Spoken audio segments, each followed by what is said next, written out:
If you've been struggling with increasing your revenue and you're looking for some hacks on how to do it, today we're going to be talking about attention. On this episode, I'm going to break down the main two categories of it.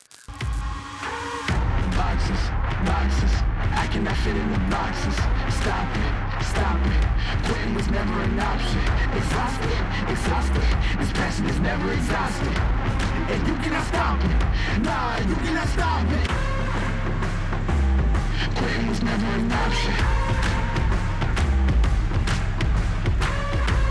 And you cannot stop it, nah, you cannot stop it.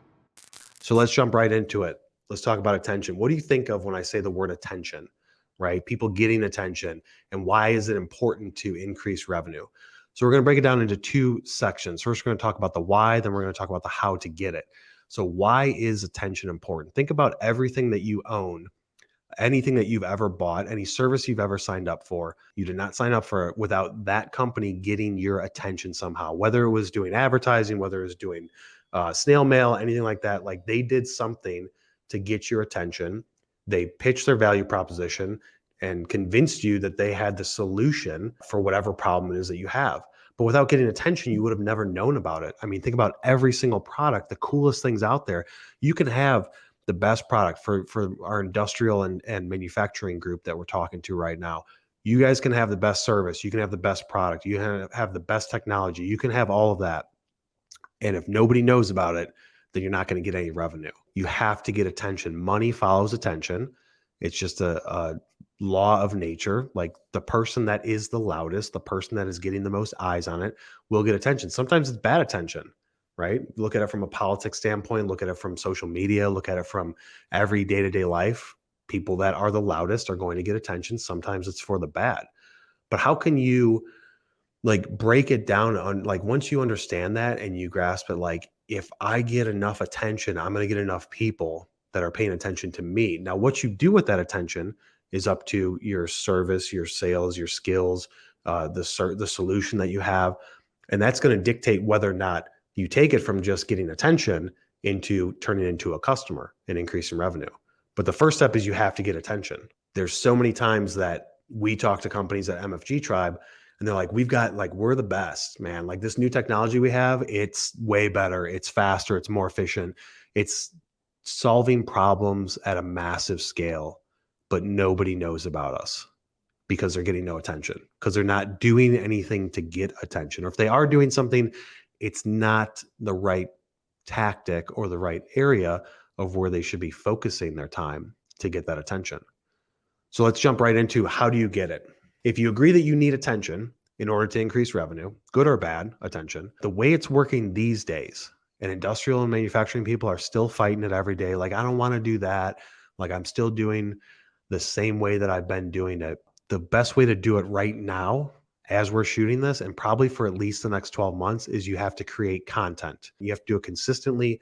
You have to do it regularly, and you have to do a lot of it. It is not just going to be a single 5-minute company overview video that goes on your website. You paid $15,000 for it from a production company. It lives on your website, and that's it. Or you post it to LinkedIn on social once every 6 months.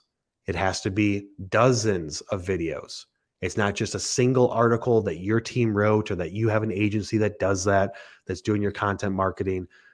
Most of the time, agencies don't write the best articles because they don't have the experience. That's why people come to us at MFG Tribe, because we do have the industrial experience, so we can write pretty much about anything, including with our team of engineers that write the stuff. They know stuff and they can do research, but it has to be not just a singular piece of content. It can't just be a single article. It has to be multiple articles, one a week, one every 2 weeks. So 2 a month, every single month for 12 months, putting it out there. Then you got to look at the distribution side of it. Where is it going to go to? So it has to go on LinkedIn. It doesn't need to go on Twitter and Facebook and Instagram, all that stuff, unless you're like a machine shop or something that's making cool stuff where it can be summed up in an image. You're going to get the most attention on LinkedIn. So it's got to go on LinkedIn. You've got to be doing email marketing to collect people's contact information, to be able to market valuable information back to them. It has to go on your website, right? It has to be like, it's focusing, like I've talked about so many times, it's this omnipresence, being everywhere all at the same time. Running paid advertising for that. Shoot a video that's really informative, that's a good piece of content, run paid ads on it. Run paid ads through Google, put it on YouTube, run paid ads. Like there's so many different things you can do, but it all starts with one piece of content, right? And even getting attention just in general, you have to create something. It could be a 2-sentence post on LinkedIn, but you have to create something first. It doesn't have to be a fancy 3-minute video or a 5-minute video or like these 20-minute videos. It doesn't have to be like that. But it has to be something written or something visual for somebody to see. It could be a graphic, an infographic, but it can't just be one. And that's a point that I really want to drive through to people is that the industrial manufacturing groups are like, I'm going to do it 2022. I'm going to create content. And then we talk to them there and we're like, dude, you need 2 articles a month. You need, 12 videos a quarter. The way we do it is very affordable to do that stuff. We're not like a production house. It's like 15 grand per video. 12 videos a quarter. We're going to be pushing them out every week for the entire year. That's how you get attention, right? It's who's the noisiest, who's the loudest, where are people seeing this stuff? How do I be everywhere all at the same time? You have to create some piece of content. Your website is your digital business card that always lives there. When people go to the website, are they wowed by it, right? The first step is create the website, make it engaging, improve the UX, make sure there's good content out there. The second step is to get attention to that website. So how do you get attention to that website? It has to be focusing on social. It has to be focusing on email marketing. It has to be a portion of it on Google Ads. You can say, oh, trade shows. I go to trade shows, right? Because that's finally coming around now that COVID has subsided significantly. So I'm going to go to trade shows. And that's how I'm going to get attention is I'm going to have a booth. But then look at the people at trade shows. I know anybody that's ever been to a trade show, you know what I'm going to say. Most people at trade shows literally stand there and look like this. They just stand there and wait for people to walk by, wait for people to make eye contact, and they're looking straight down at their badge. Are you somebody that I want to talk to? That's what the salesperson at those trade show booths are saying. Like, even if you talk to me, I'm looking at your badge. Are you somebody of authority? Are you a decision maker? Are you just going to waste my time?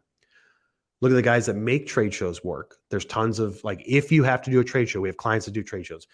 If you have to do it, we have a very strategic way about promoting it. But the people at the booth, like, you got to do stuff ahead of time with email marketing and on social and create engaging content, create a web page on your website to try and outrank the show for their own SEO. We've done it. MD&M Minneapolis. I don't know how many times our customers have been number 1 or 2 on Google search because of the web page that we made.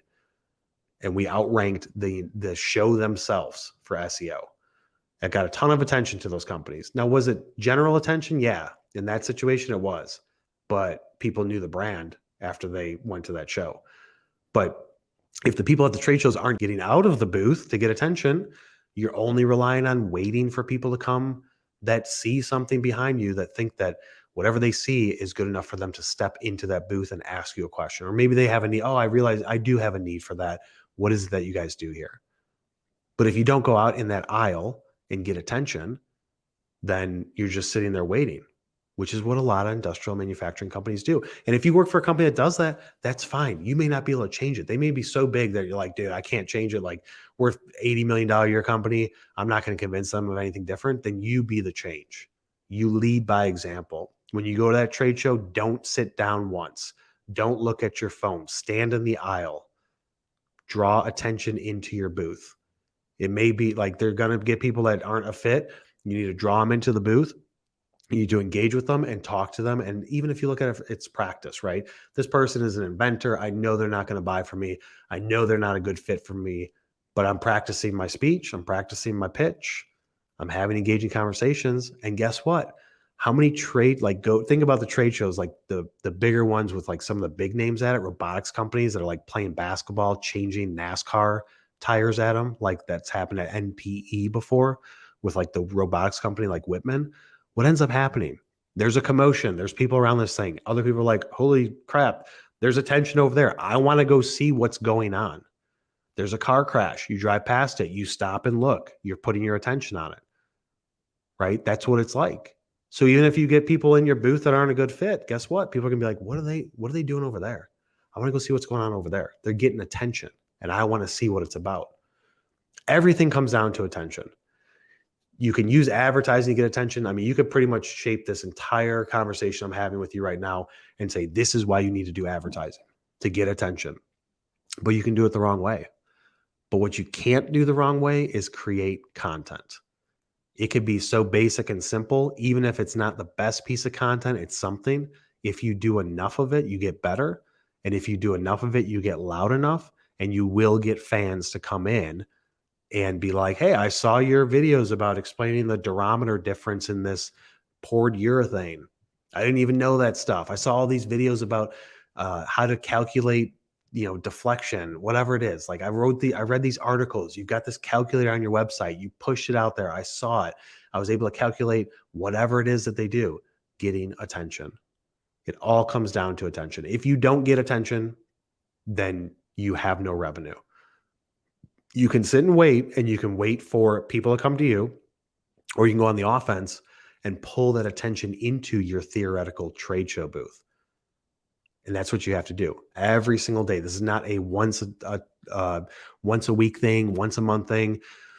Some support team, marketing agency, hopefully us at MFG Tribe, is creating content for you on a daily, consistent basis, giving you tools that you can push out there. Hopefully that's happening. If it's not, take it upon yourself to create some piece of attention. You could literally, as a salesperson, as a marketing person, you don't know graphics, you don't know design, you're not going to create some fancy graphic to put on your LinkedIn. Just write a post, write 3 sentences, post a picture, go through your shop, take a picture of your shop or whatever it is, and then just put some words with it. I love seeing the installation videos, machinery companies, stuff like that, or companies that are like, hey, check out this picture of this machine I just got, just installed a new whatever. Those things get attention because people are going to be like, good job, man. That's the way to do it. You have to post something. You have to create something to get attention around it. I don't believe there's anything as bad attention, right? I mean, you could do bad things and get attention. Well, it's because of what you did. But at the end of the day, if you create something, if you're industrial sales and manufacturing marketing and technical side of things, you have to be creating something every single day, posting out there, because you don't know the time of when somebody sees it. So if you don't know the time when they see it, you don't know what's on their mind, you don't know what they're doing. You can call somebody today, they tell you no, 3 days later, 3 hours later, they have a meeting. Actually, we do need that. They're probably not going to call you back. That's why you have to create things on a consistent basis all the time, because you have to be relevant and you have to be in the right place at the right time. Selling industrial stuff, marketing industrial stuff is all about timing. People have a need today, they don't tomorrow. They don't have a need today, they do tomorrow. But if you're not creating enough stuff and you're not posting in the right spots, then you're never going to get the attention. So putting things on your website and waiting is a waiting game. If that's what you do, stop doing it. You have to bring people into it. You have to create stuff, go in front of them and pull them into it. And you have to do it by focusing on things like social on LinkedIn, engaging with your network, building out your network, creating content, putting it in front of them, sending them messages about your content, sending them things themselves, piece of content. Like that's what you need to do. So we're going to close out the show, guys. Now, like I said, go to YouTube, subscribe, turn on notifications, follow me on LinkedIn, check out that podcast, leave us a review. If you got value out of this content, share it with anybody that you know, and we will see you on the next one.